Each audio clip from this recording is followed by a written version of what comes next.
नमस्कार, स्वागत है आपका। शुरुआत करते हैं बड़ी खबर के साथ। बीजेपी अध्यक्ष जेपी नड्डा ने उत्तराखंड दौरे के दूसरे दिन आज कई कार्यक्रमों में शामिल होने की योजना बना रखी है। आज जेपी नड्डा रायवाला में पूर्व सैनिकों से संवाद करने वाले हैं और साथ ही उनका सम्मान भी किया जाएगा।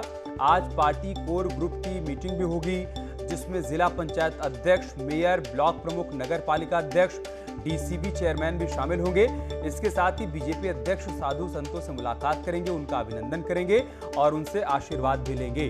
तो आज दौरे के दूसरे दिन भी कई कार्यक्रमों में जेपी नड्डा को शामिल होना है। कार्यकर्ताओं से भी मुलाकात करेंगे, साधु संतों का आशीर्वाद भी लेंगे और साथ ही साथ नगर पालिका अध्यक्ष, डीसीबी, मेयर, ब्लॉक प्रमुख सभी के साथ बैठक होगी। योजना 2022 की रणनीति तैयार करने की है। कल दौरे के पहले दिन भी जेपी नड्डा एक के बाद एक कई बैठकों में शामिल हुए, कार्यकर्ताओं से संवाद किया और अपनी क्लास के दौरान उनको निर्देशित किया कि मिशन 2022 को लेकर पार्टी कैसे आगे बढ़ेगी, कैसे बूथ स्तर तक अपने आप को मजबूत करना है, सरकार की योजनाओं को आम जनमानस तक पहुंचाना है, ये सुनिश्चित करना होगा।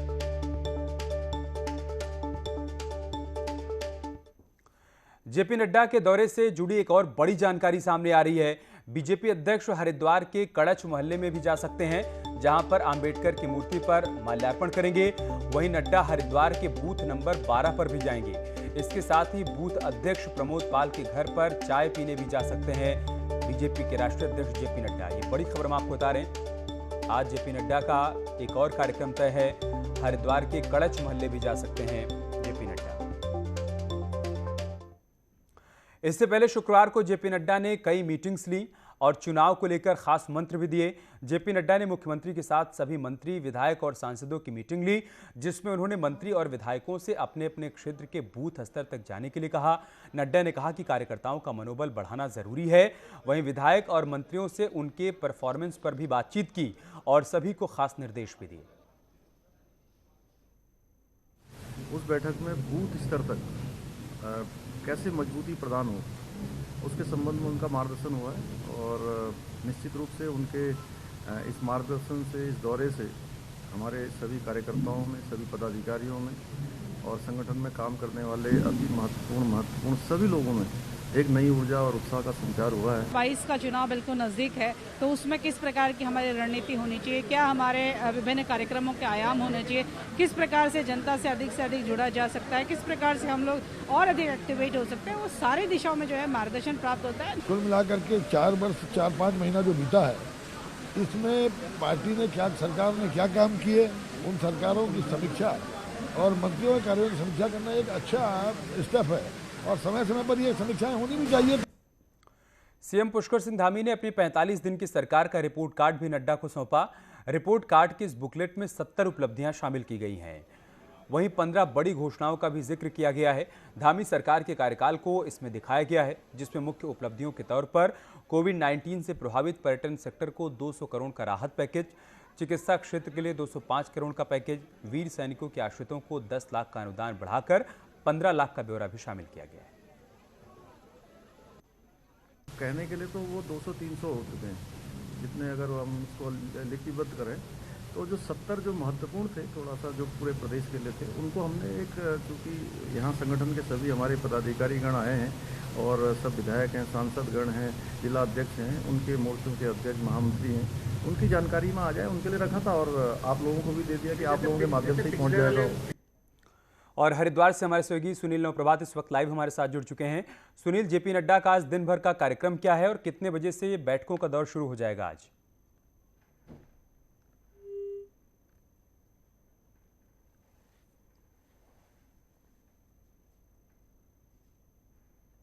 तो सुनील से हमारा संपर्क नहीं हो पा रहा है, लेकिन आज दौरे के दूसरे दिन भी कई कार्यक्रमों में जेपी नड्डा को शामिल होना है। खास बात यह है कि आज साधु संतों से मुलाकात करेंगे, उनका आशीर्वाद भी लेंगे और साथ ही साथ पार्टी कार्यकर्ताओं के साथ भी बातचीत कर सकते हैं। हरिद्वार में भी जा सकते हैं, बूथ स्तर तक के कार्यकर्ता से संवाद कर सकते हैं जेपी नड्डा। सुनील से हमारा संपर्क हो गया है। सुनील, क्या जानकारी, क्या अपडेट है आज दिन भर के पूरे कार्यक्रम के बारे में और कितने बजे से जेपी नड्डा के कार्यक्रमों की शुरुआत आज होने वाली है? देखिए अमित, आज 2 महत्वपूर्ण कार्यक्रम हैं।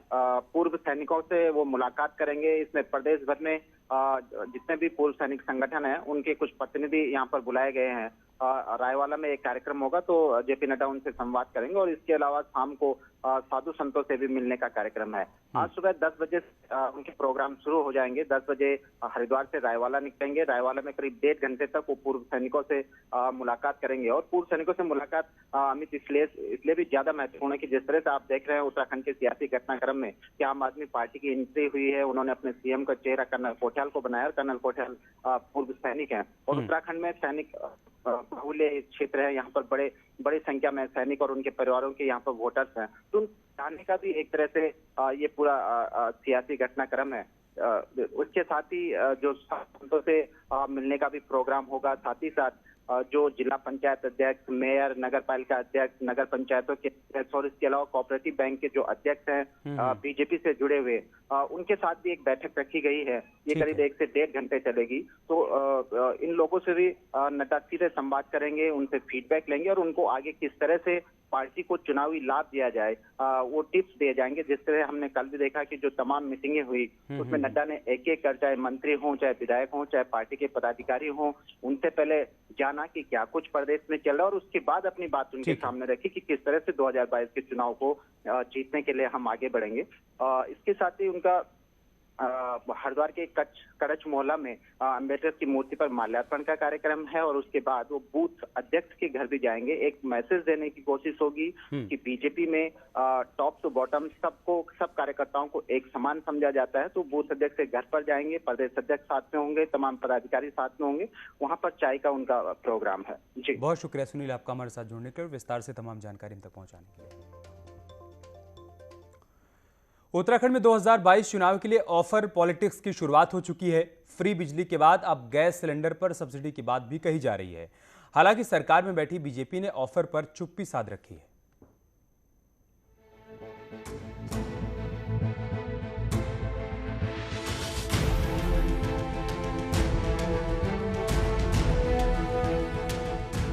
दिल्ली के सीएम केजरीवाल और कांग्रेस के पूर्व सीएम हरीश रावत ने फ्री बिजली देने की होड़ लगी है, जबकि 100 यूनिट बिजली की बात करने वाले ऊर्जा मंत्री हरक सिंह अब बिल्कुल चुप हैं। वहीं बिजली के बाद हरीश रावत ने गैस सिलेंडर पर हर महीने 200 रुपए सब्सिडी का ऑफर दिया है। बीजेपी का कहना है कि सत्ता पाने के लिए हरीश रावत कुछ भी बोले जा रहे हैं। हरीश रावत जी किसी प्रकार से बिना सत्ता के इस तरह कर रहे हैं कि जैसे बिन पानी की मछली करती है, पूरी तरह से कुछ भी बोल देना, चुनाव के लिए कुछ भी झोंक देना, वे सब प्रयास कर रहे हैं और यह प्रयास वे पिछले चुनाव में भी कर चुके हैं। आपके यहाँ हरिद्वार की जनता ही उनको हरा चुकी है, तो मुझे नहीं लगता कि पिछले 5 साल में 3 चुनाव हारने के बाद वे और जितनी घोषणा करें उसका लाभ उनको नहीं मिलने वाला है। हरीश रावत को कॉन्फिडेंस है कि उनके पास 200 यूनिट बिजली देने का भी प्लान है और गैस सिलेंडर पर 200 रुपए की छूट देने का भी। वहीं हड्डा का कहना है कि जो बीजेपी बिना बजट के सब्सिडी तक नहीं दे पा रही, वो क्या बात करेगी। बीजेपी ने कुछ बोलने की कोशिश की, लेकिन उनके पास कोई गणित ही नहीं है। उन्होंने राज्य की अर्थव्यवस्था को इतना चौपट कर दिया है कि किस मुंह से कहें। अभी उन्होंने जिन 1-2 सब्सिडीज की घोषणा की है, उनके अंदर भी उनको मालूम है कि वित्तीय व्यवस्था है ही नहीं, बल्कि जो वो कहे जा रहे हैं उसको आगे आने वाले दिनों में कांग्रेस की सरकार को पूरा करना पड़ेगा। आम आदमी पार्टी उत्तराखंड में 300 यूनिट बिजली फ्री देने का ऑफर देकर चुप हो गई, लेकिन कांग्रेस ने 2022 चुनाव से पहले जनता को लुभाने के लिए ऑफर्स की बरसात कर दी है। पर देखना होगा कि सरकारी नौकरी से लेकर सस्ते सिलेंडर के ऑफर को जनता कितना सीरियसली लेती है। दीपांकर भट्ट, न्यूज़ 18, देहरादून।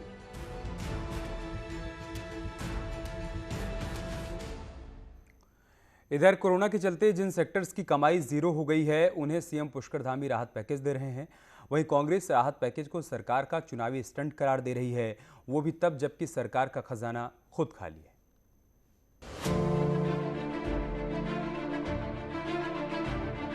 मुख्यमंत्री बनने के बाद पुष्कर धामी अब तक 3 अलग अलग सेक्टर के लोगों के लिए राहत पैकेज का ऐलान कर चुके हैं।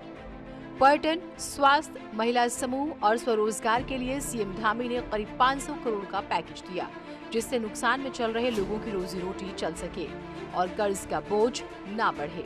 लेकिन कांग्रेस का कहना है कि बिना बजट के मुख्यमंत्री चुनाव को देखते हुए घोषणा कर रहे हैं। अब मुख्यमंत्री जी चुनाव सर पर हैं, तो लगातार जो है पैकेज की घोषणा कर रहे हैं, लेकिन वो घोषणा, वो पैकेज कहाँ है? क्या केंद्र सरकार से कोई पैकेज राज्य सरकार को मिला है? सिर्फ चुनावी मोड में है सरकार, और चुनाव सामने इसलिए घोषणाएं कर रही है। कोविड का सीधा असर सरकार की कमाई पर पड़ा है, ये बात सरकार के उद्योग मंत्री भी मानते हैं। लेकिन कांग्रेस के आरोप को खारिज करते हुए गणेश जोशी का कहना है कि धामी सरकार जनता की चिंता कर रही है। देखिए, भारतीय जनता पार्टी की सरकार पुष्कर सिंह धामी जी के नेतृत्व में लगातार जनहित में कार्य है, जनता के लिए काम कर रही है। सरकार की विषम स्थितियों में, जो सरकार की आर्थिक स्थिति ठीक न होने के बावजूद भी जिन जो लोग कोरोना से प्रभावित हुए हैं उनकी मदद करने की कोशिश सरकार कर रही है, और जनता का इसमें एक बहुत पॉजिटिव संदेश जा रहा है।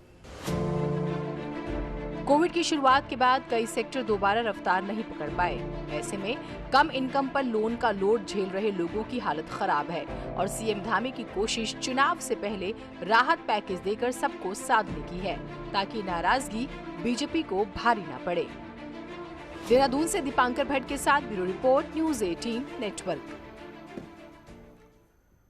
नेता प्रतिपक्ष सुंदर हृदयेश के निधन के बाद हल्द्वानी में कांग्रेस के भीतर ही गुटबाजी खुलकर सामने आ गई है। पूर्व प्रधानमंत्री राजीव गांधी की जयंती पर उन्हें श्रद्धांजलि देने कई कांग्रेसी नेता हल्द्वानी के स्वराज आश्रम में जमा हुए थे, और इसी दौरान एक कांग्रेस नेता ने इंदिरा हृदयेश के बेटे सुमित हृदयेश को हल्द्वानी से कांग्रेस का भावी उम्मीदवार और विधायक बता दिया। नेताजी बोलते हुए कह गए कि किसी में इतना दम नहीं कि वो सुमित के आगे अपनी उम्मीदवारी जाहिर कर सके। इतना सुनते ही मंच पर बैठे कांग्रेस के प्रदेश प्रवक्ता हुकुम सिंह कुंवर आग बबूला हो गए और जोरदार नाराजगी जाहिर करते हुए हंगामा खड़ा कर दिया। यही नहीं, हुकुम सिंह कुंवर के समर्थन में महिला कांग्रेस के कई नेता भी आ गईं और खुद को उम्मीदवार बताने लगी। हालांकि इस हंगामे के बीच वहां बैठे अन्य कांग्रेस कार्यकर्ताओं ने राजीव गांधी जय के नारे लगाते हुए नारेबाजी माहौल को ठंडा करने की कोशिश की, लेकिन इसके बावजूद काफी देर तक माहौल गर्म बना रहा।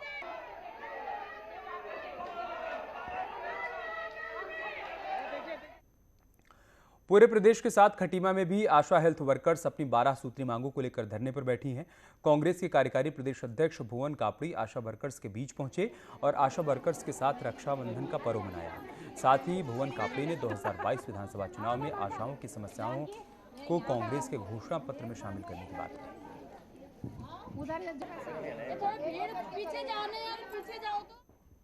मैंने इन लोगों को विश्वास दिलाया कि आने वाले घोषणा पत्र में कांग्रेस के हमारे सभी वरिष्ठ नेताओं से हमारी बातचीत हुई, हमारे मंथन से उन पर चर्चा भी हुई थी। आशाओं के लिए एक सुरक्षित भविष्य के साथ एक ठोस नीति लेके कांग्रेस आएगी, हम घोषणा पत्र में लाएंगे।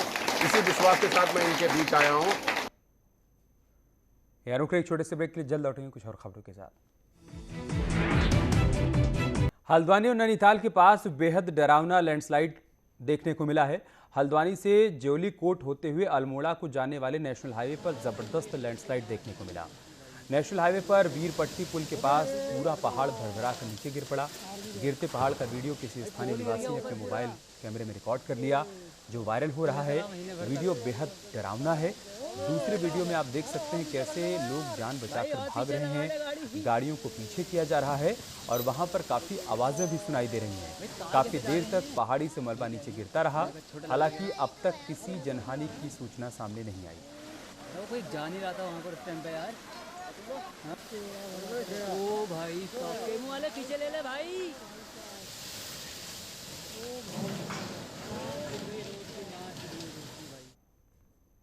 रुद्रप्रयाग के कुरछोला गांव के पास भू धसाव के चलते मोटरमार्ग बाधित हो गया, जिससे खेती की जमीन को भी नुकसान पहुंचा है।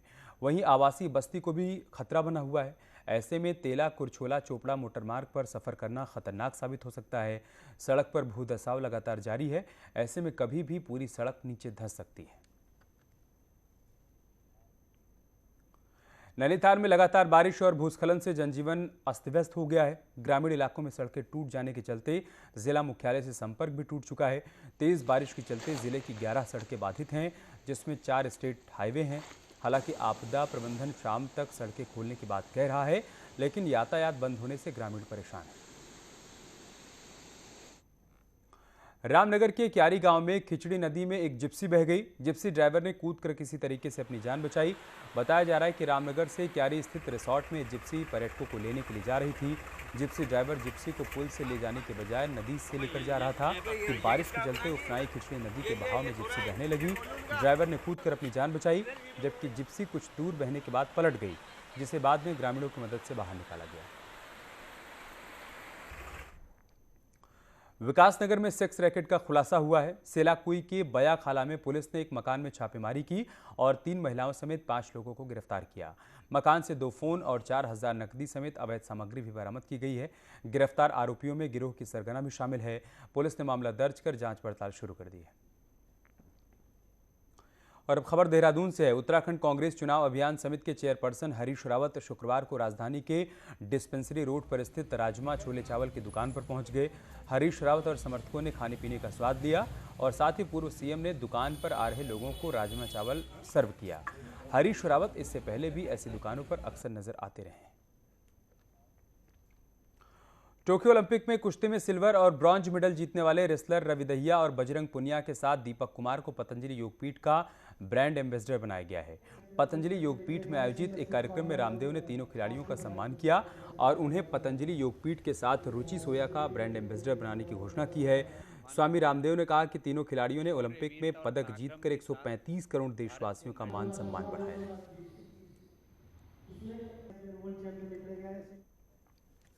और चलिए इसके साथ इस बुलेटिन में इतना ही, लेकिन जाते जाते आपको छोड़